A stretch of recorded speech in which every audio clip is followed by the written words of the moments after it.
नमस्कार मित्रांनो, मी दिनेश देवरे. दिनेश देवरे या यूट्यूब चॅनलमध्ये आपलं सर्वांचं मनापासून खूप खूप स्वागत.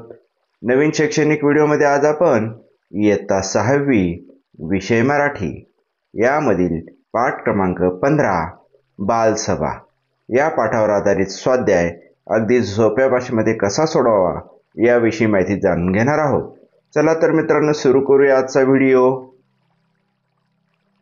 प्रश्न पहिला, 2-3 ओळीत उत्तरे लिहा. अ. इयत्ता 6वीच्या बालसभेचे आयोजन कोणत्या निमित्ताने केले होते?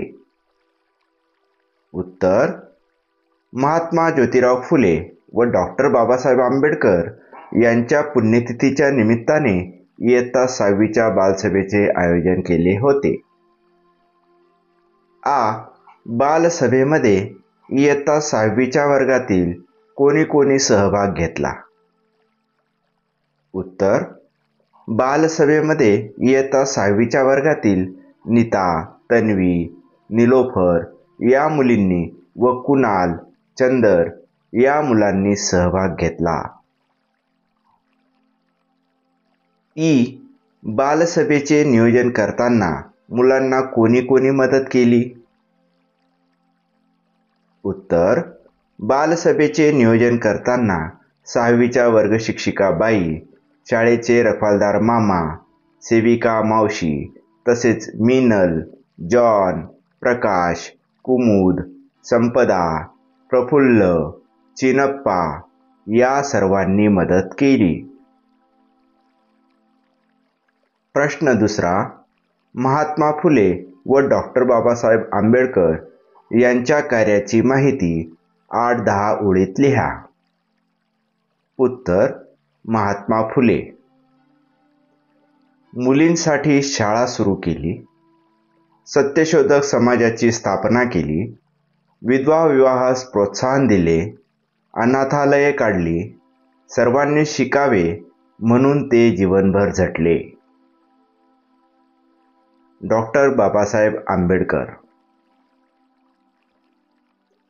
पुस्तकांच्या वाचनात रमणारे डॉक्टर बाबासाहेब आंबेडकर यांनी शिक्षणाचे महत्त्व ओळखून मिलिंद व सिद्धार्थ या महाविद्यालयांची स्थापना केली. वसतिगृहे निर्माण करून विद्यार्थ्यांच्या राहण्याची सोय केली. पुस्तकांसारखा दुसरा मित्र नाही हा संदेश दिला. ते भारतीय राज्यघटनेचे शिल्पकार म्हणून ओळखले जातात. प्रश्न तिसरा, तुमच्या वर्गाला विज्ञान प्रदर्शनाचे आयोजन शाळा स्तरावर करावयाचे आहे. तुम्ही कोणकोणती तयारी कराल ते क्रमाने लिहा. उत्तर, प्रथम प्रदर्शन हॉल स्वच्छ करू, तेथे वैज्ञानिकांचे फोटो लावू, नंतर व्यासपीठ तयार करू, बैठक व्यवस्था करू, सूत्रसंचालन, व्याख्याते, अध्यक्षपद आदीच ठरवू. सहभागी स्पर्धकाला जागा नेमून देऊ, तेथे लाऊडस्पीकर, लाईट इत्यादी व्यवस्था करू. प्रश्न चौथा, शाळेमध्ये बालसभांव्यतिरिक्त होणाऱ्या इतर कार्यक्रमांची यादी करा. उत्तर, 1. प्रजासत्ताक दिन 26 जानेवारी, 2. मराठी राजभाषा दिन 27 फेब्रुवारी, 3. स्वातंत्र्य दिन 15 ऑगस्ट, 4. शिक्षक दिन 5 सप्टेंबर, 5. गांधी जयंती 2 ऑक्टोबर, 6.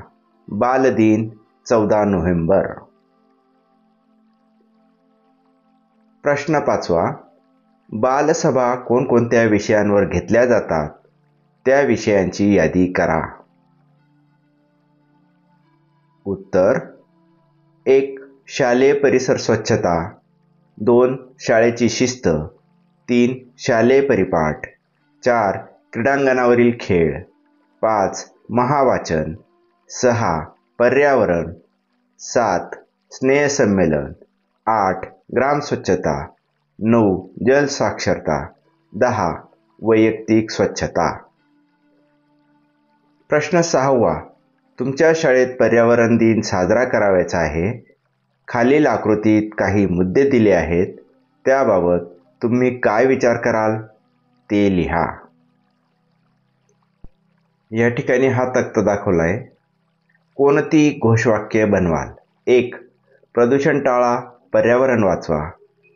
2. झाडे लावा, झाडे जगवा. 3.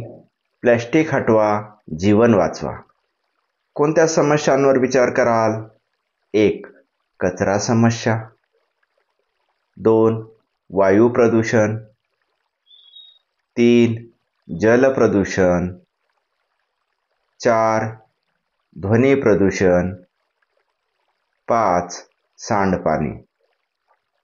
प्रमुख पाहुणे म्हणून कोणाला बोलवाल? जसे की 1. गावातील ज्येष्ठ नागरिक. 2. निवृत्त शिक्षक. 3. पत्रकार. 4. समाजसेवक. 5. ज्येष्ठ नागरिक. अशा पद्धतीने खालील वाक्य वाचा. 1. श्रीरंगने बासरी वाजवली. 2. सुगंधाने आंबे खाल्ले. 3. राजूने पतंग उडवला. 4. मधूने पुस्तक वाचले. वरील वाक्यातील क्रियापदांना कोण आणि काय या शब्दांनी प्रश्न विचारूया. तक्ता दिलाय. अनुक्रमांक, क्रियापद, कोणने प्रश्न, उत्तर जे येईल त्याला कर्ता म्हणायचं, कायने प्रश्न विचारल्यावर जे उत्तर येईल त्याला कर्म म्हणायचं. पहिलं बघा. पहिल्या वाक्यामध्ये क्रियापद आहे वाजवली. वाजवणारा कोण? श्रीरंग, म्हणून श्रीरंग कर्ता. वाजवले ते काय? बासरी, म्हणून बासरी हे कर्म. दुसऱ्या वाक्यामध्ये क्रियापद खाल्ले. खाणारी कोण? सुगंधा, म्हणून कर्ता सुगंधा. खाल्ले ते काय? आंबे, म्हणजे आंबे हे कर्म. त्याच पद्धतीने तिसरं वाक्य उडवला हे क्रियापद. त्यानंतर उडवणारा कोण? राजू,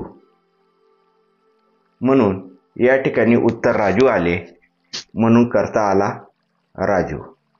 तर आपण या ठिकाणी आता कर्ता राजू असे लिहूया. राजू. उडवले ते काय? काय उडवले? पतंग, म्हणून कर्म आलं पतंग. चौथं वाक्य मधूने पुस्तक वाचले. या वाक्यामध्ये क्रियापद आहे वाचले. कोणने प्रश्न विचारूया. वाचणारी कोण? मधू, म्हणून मधू हे कर्ता. वाचले ते काय? पुस्तक, म्हणून पुस्तक हे त्या वाक्यामधील कर्म आहे. अशा पद्धतीने आपण कर्ता आणि कर्म आणि क्रियापद हे तिन्ही बाबी या ठिकाणी शोधू शकतो. पुढील वाक्य वाचा व त्यातील कर्ता, कर्म, क्रियापद ओळखा. या ठिकाणी आपण तक्ता पाहू शकतो. यात वाक्य, कर्ता, कर्म आणि क्रियापद या पद्धतीने कॉलम दिले. आपल्याला वाक्य दिलेले आहेत आणि त्या वाक्यावरून आपल्याला त्या वाक्यामध्ये कर्ता कोणता, कर्म कोणते आणि क्रियापद कोणते हे ओळखायचे आहे. तर पहिलं वाक्य बघूया. 1. तारा क्रिकेट खेळते. तर या ठिकाणी कोण क्रिकेट खेळते? तारा, म्हणून तारा हा कर्ता. त्यानंतर कर्म ओळखण्यासाठी आपण तारा काय खेळते? क्रिकेट, म्हणून कर्म आलं क्रिकेट. आणि वाक्याच्या शेवटी खेळते हे वाक्य पूर्ण करणारा जो शब्द आहे ते आलं क्रियापद. दुसरं वाक्य यास्मिन पुस्तक वाचते. कोण पुस्तक वाचते? यास्मिन, म्हणून कर्ता आला यास्मिन. यास्मिन काय वाचते? पुस्तक, म्हणून पुस्तक हे कर्म आले. आणि वाक्याचा अर्थ पूर्ण करणारा शब्द वाचते हे त्या वाक्यातील क्रियापद. त्याच पद्धतीने तिसरं वाक्य पक्षी किलबिल करतात. कोण किलबिल करतात? पक्षी, म्हणून या वाक्यामध्ये पक्षी हा कर्ता. पक्षी काय करतात? किलबिल करतात, म्हणजे उत्तर किलबिल आलं, म्हणजे कर्म काय आलं? किलबिल. आणि त्या वाक्यामधील क्रियापद आहे करतात. त्याच पद्धतीने चौथं वाक्य राजू अभ्यास करतो. अभ्यास कोण करतो? राजू. म्हणून त्या वाक्यातला कर्ता आला राजू. राजू काय करतो? कायने प्रश्न विचारला म्हणजे कर्म येईल. अभ्यास, म्हणून अभ्यास हे त्या वाक्यातील कर्म आणि करतो हे त्या वाक्यामधील क्रियापद आहे. 5वं वाक्य, शबाना स्वयंपाक करते. स्वयंपाक कोण करते? शबाना, म्हणून शबाना हा कर्ता. शबाना काय करते? स्वयंपाक, म्हणजे स्वयंपाक हे कर्म आलं आणि वाक्याच्या शेवटी क्रियापद आहे करते. 6वं वाक्य, जॉन व्यायाम करतो. आता या वाक्यामध्ये कोण व्यायाम करतो? जॉन, म्हणून करता आला जॉन. जॉन काय करतो? व्यायाम, म्हणून व्यायाम हे कर्म आलं आणि वाक्याचा अर्थ पूर्ण करणारा शब्द करतो हा त्या वाक्यातील क्रियापद आहे. अशा पद्धतीने आपण लिहू शकतो. धन्यवाद मित्रांनो. आजचा व्हिडिओ आपल्याला कसा वाटला नक्कीच कमेंट्समध्ये कळवा. व्हिडिओ आवडला असेल तर व्हिडिओला लाईक करा, शेअर करा आणि असेच नवनवीन व्हिडिओ पाहण्यासाठी चॅनलला सबस्क्राईब करा. पुन्हा भेटू लवकरच. तोपर्यंत बाय.